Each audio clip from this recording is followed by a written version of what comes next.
Gracias. Gracias. No sé si se escucha. Mi nombre es Cristina Cuichi. Mi hijo es Emanuel Gómez. Quiero resaltar la condición de mi hijo primero y antes que nada. Mi hijo era un militante de lo que llamamos el campo nacional y popular. Mi hijo Emanuel se suicidó el 30 de mayo del 2019, cuando la organización política en la que militaba le aplicó un protocolo.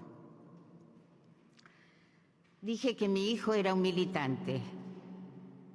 Mi hijo administraba 2 comedores, asistía a los vecinos más necesitados del ministro Rivadavia en el partido de Almirante Brown, no tenía ningún cargo, no tenía sueldo, jamás se llevó un peso al bolsillo. Al contrario, siempre puso de su bolsillo para la tarea que realizaba. Pusimos de nuestro bolsillo porque yo militaba con él en la misma organización. Entre paréntesis, en esta época en que las palabras van perdiendo sentido, quiero rescatar la palabra militante, ¿sí? En todo caso, eso que era mi hijo es ser un militante.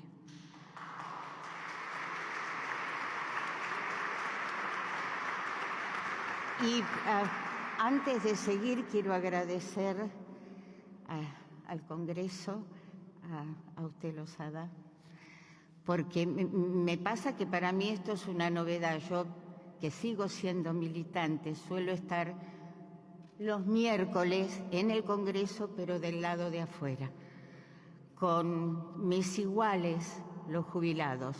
Así que hoy estar acá, gracias, y es toda una novedad, ¿sí? A Emanuel le aplicaron un protocolo el 28 de mayo. 2 días después se suicidó. Ningún responsable de la organización en la que yo también militaba se acercó a decirme qué había pasado. 3 meses después, me enteré del protocolo que le habían aplicado. Y cuando pedí que me contaran exactamente lo que pasó, nadie dio la cara. Inicié entonces un juicio por instigación al suicidio. Y aquí voy a apoyar todo lo que decían antes de cómo está actuando la justicia, ¿sí? Lo inicié en la Fiscalía número 5 de Lomas de Zamora. La encargada del Frente de Mujeres de la organización, cuando fue llamada a declarar en el juicio, dijo que el protocolo es una formalidad que se aplica por costumbre, entre comillas, aunque hay un formato escrito, es decir, un esbozo o guía. Cuando se le preguntó en la audiencia a la que asistió si podía acercar este protocolo, declaró: yo no lo tengo en este momento porque es algo que se estaba terminando de redactar, pero puedo averiguar si se avanzó algo en eso. Repito, dijo, hay un formato escrito, y unos segundos después, es algo que se estaba terminando de redactar. Ya sabemos que los protocolos no tienen ninguna validez legal. Sin embargo, son aplicados en universidades, en escuelas, en clubes, en sindicatos, en partidos políticos. No solamente no tienen validez legal los protocolos que se aplican, sino que son paralegales. Están en contra de las leyes y hasta de nuestra Constitución. Sin embargo, se aplican. Ahora, las palabras de esta mujer, que primero dice le aplicamos el protocolo que estaba escrito y después dice que no estaba escrito, fueron una confesión, ¿sí? Ni siquiera estaba escrito. El referente de la organización dijo que, comillas, me notificaron de una denuncia de abuso en contra de Emanuel y me dijeron que se lo comunicara. Yo no conocía el contenido de la denuncia porque esas cuestiones tienen que ver con la intimidad de las personas. Repito, no conocía el contenido de la denuncia, es decir, que le comunicó a mi hijo algo sobre lo que no tenía la menor idea. Después dice, entre comillas, no se le aplicó el protocolo. Es parte del protocolo informarle lo sucedido. Por otro lado, ¿qué iba a informar si él no sabía lo que había sucedido? No conocía el contenido. Bueno, con esta informalidad, con esta irresponsabilidad, con esta banalidad, se usan los protocolos. Hay cientos de suicidados y en muchos casos hay protocolos de por medio. Y acá recuerdo otro caso, menciono otro caso. El club de tenis donde daba clase Fernando Cuesta Garzón en Tres Arroyos le aplicó un protocolo por una denuncia de solo 3 renglones firmada con seudónimo en una página de Facebook. Lo suspendieron en su trabajo y Fernando se suicidó. Lo más perverso es que una vez que se sabe del suicidio, este suicidio se toma como una prueba de culpa. Parece mentira, pero aquellos con los que yo marché, que pedimos memoria, verdad y justicia, yo les escuché decir, y si se mató, algo habrá hecho. La denunciante, en realidad acusadora de Manuel, porque nunca hizo una denuncia penal ni una denuncia en ninguna comisaría, es la acusadora de Manuel, quería que la organización política le hiciera un escrache. No le bastaba con el protocolo, porque lo que pretenden con el escrache es la justicia express. Ya queda sancionado por toda la sociedad. No hizo la denuncia policial, así que para saber qué es lo que había pasado, la citamos como testigo en el juicio por instigación al suicidio. Entonces, lo que declara allí es, comillas, fui retenida ilegalmente entre 8 o 9 horas. Primera denuncia que podría haber hecho en una comisaría, en la justicia, secuestro. En ese tiempo, dice, comillas, fui golpeada, amenazada, estrangulada manualmente y asfixiada con una bolsa de nylon. Intento de asesinato y violación. No hubo denuncia policial ni penal nunca. Pero al otro día, lo único que se le ocurrió, después de haber padecido estos desastres, es pedirle a la organización que le hiciera un protocolo, que le aplicara un protocolo y que le hiciera un escrache. Si estos hechos ocurrieron y se los contó así a la encargada de género de la organización tendría que haber hecho la denuncia. La organización política tenía que ir con ella, denunciar a mi hijo en una comisaría donde se comprobarían los golpes y los rastros de la violación. Nada de esto se hizo. En general, la gran excusa de estos casos es cada cual habla cuando puede. Ella pudo hablar. Fue al otro día a la organización y le pidió que le aplicaran el protocolo y le hicieran un escrache. Entonces, si pudo hablar, ¿por qué no hizo la denuncia? ¿Por qué motivo no hubo denuncia judicial, comisaría, en ningún lado? Porque lo que quieren con el protocolo es destruir la honra del varón sin ningún tipo de prueba. Por eso, además, pidió que se le hiciera un escrache. Para banalizar todavía más la situación, el que le comunica el protocolo no sabe de lo que se trataba. No sabe qué es lo que le estaba comunicando. El resto de lo que diga esta mujer en la fiscalía será bajo el auspicio de el yo te creo, hermana. Por ejemplo, esta mujer dirá que mi hijo, después de la presunta violación, la amenaza con la frase un accidente lo puede tener cualquiera. ¿Qué quiso decir con esto?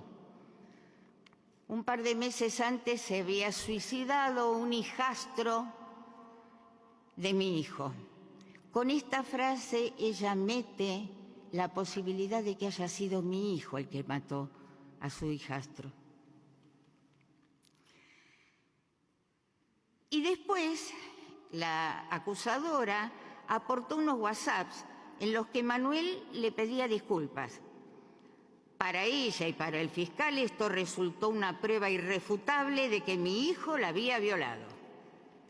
Pero lo único que él dice en esos WhatsApp es que si ella se sintió mal, como le está diciendo, él no vio la situación como ella la está contando, no la vivió así y le pide disculpas por las dudas. Es decir, alguien que intentó asesinarla, que la torturó, que la violó, dice que no vio las cosas como ella las dice y le pide disculpas por las dudas.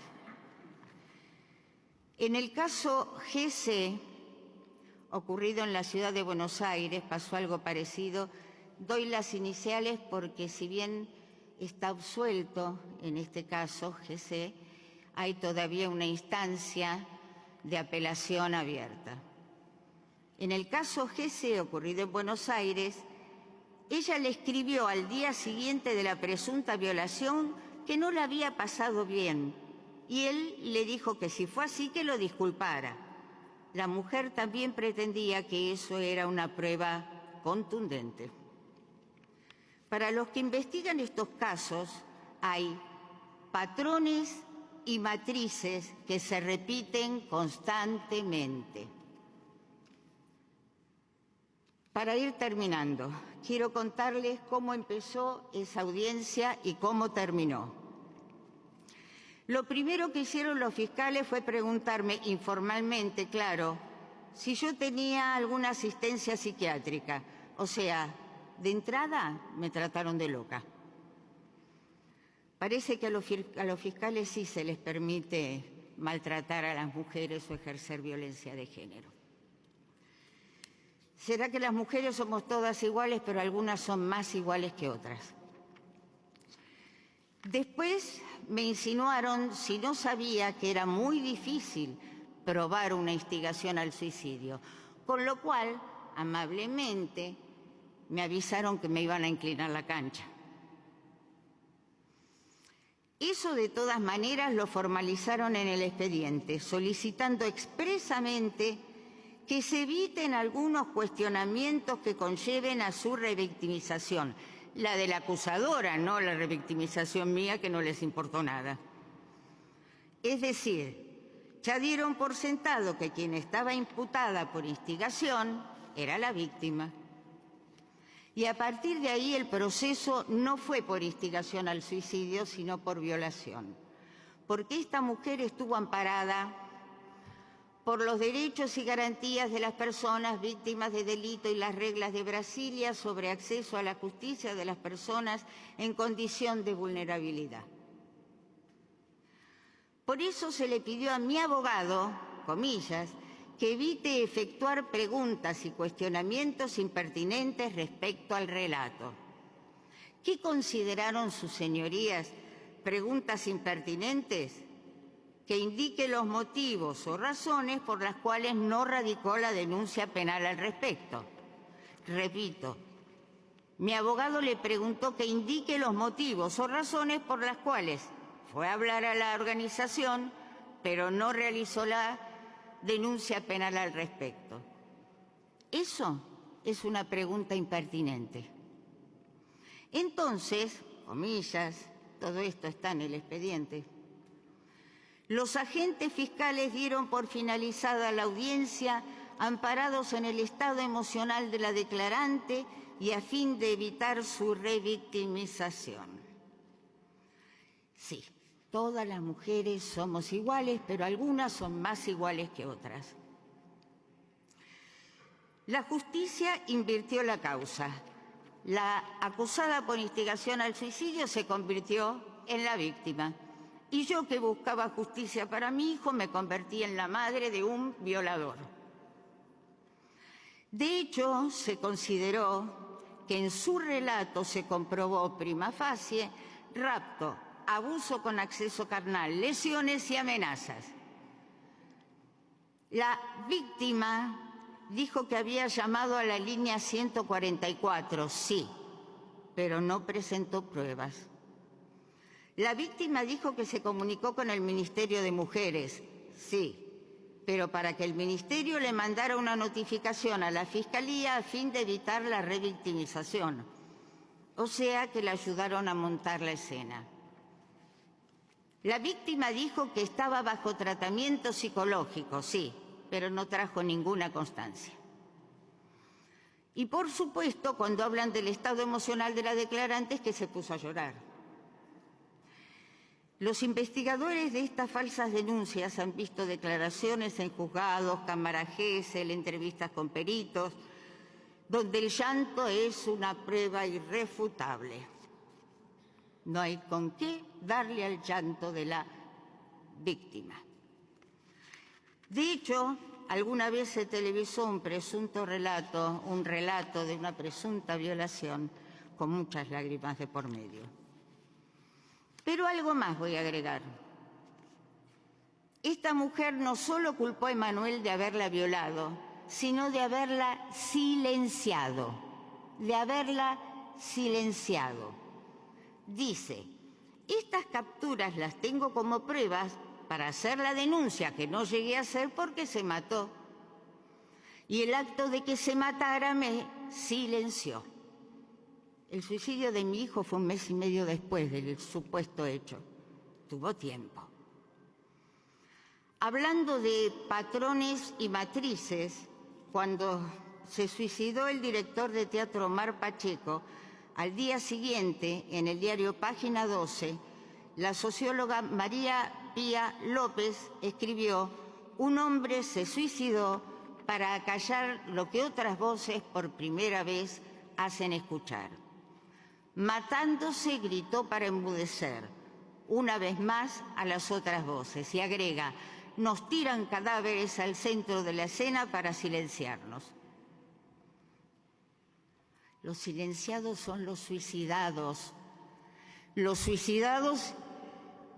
y los familiares que quedamos, silenciados y cancelados para siempre.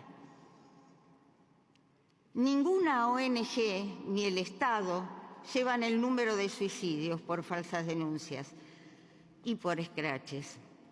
Pero alguien que lo hizo personalmente habla de medio centenar, así que podemos imaginar que son varios cientos.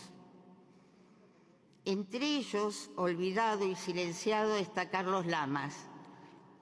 Presumimos que se llama así, es de Tres Arroyos y era de la misma organización en la que militábamos Emanuel y yo. Al menos lo quiero nombrar, Carlos Lamas. Y por otra parte, cuando se presentaron abusos reales en esa misma organización, se encubrió a los violadores. Esto es noticia pública.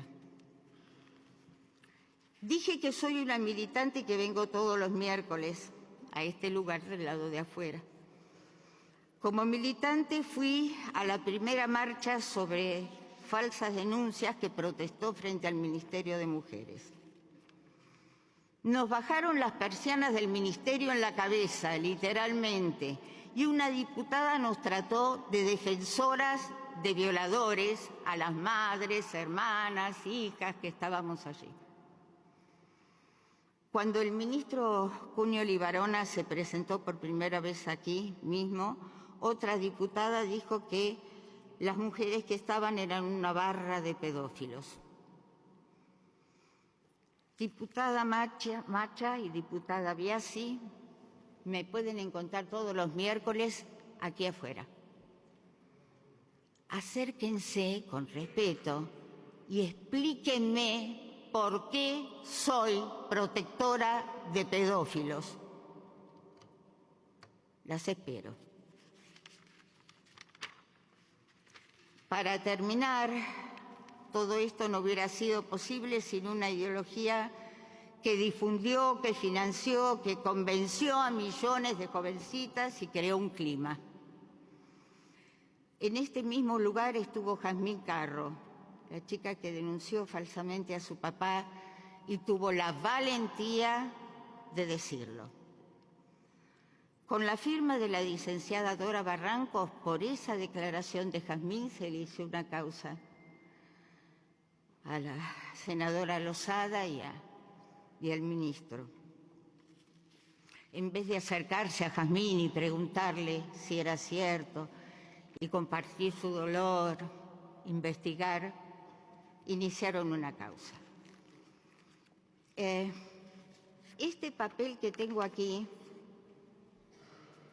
es de un curso de feminismo que yo hice por 2 años entre el 2015 y 2016 y me fue entregado por Dora Barrancos. No quiero que se tome lo que voy a hacer como un acto de violencia, sino como un acto de liberación y de continuar el duelo por mi hijo. Porque yo soy respetuosa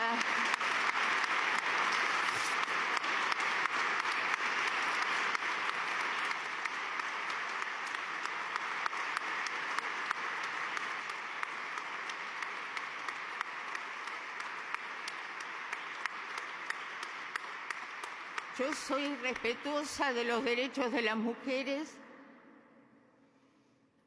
creo en la igualdad, pero lo que pasó en este país no tuvo nada que ver con eso, nada que ver con eso. Por último, habrán notado que no di nombres y eso se debe a que ya fui bastante maltratada por gente con poder y aún en sede judicial. Por eso aprovecho para pedir protección para mi familia. Seguramente mañana volveré a estar allá afuera, reclamando lo que es justo. Pero hoy estuve acá haciendo lo mismo, reclamando lo que es justo por mi hijo, para mi hijo Emanuel Gómez y para todos los que fueron arrojados a la desesperación y hoy no están con nosotros.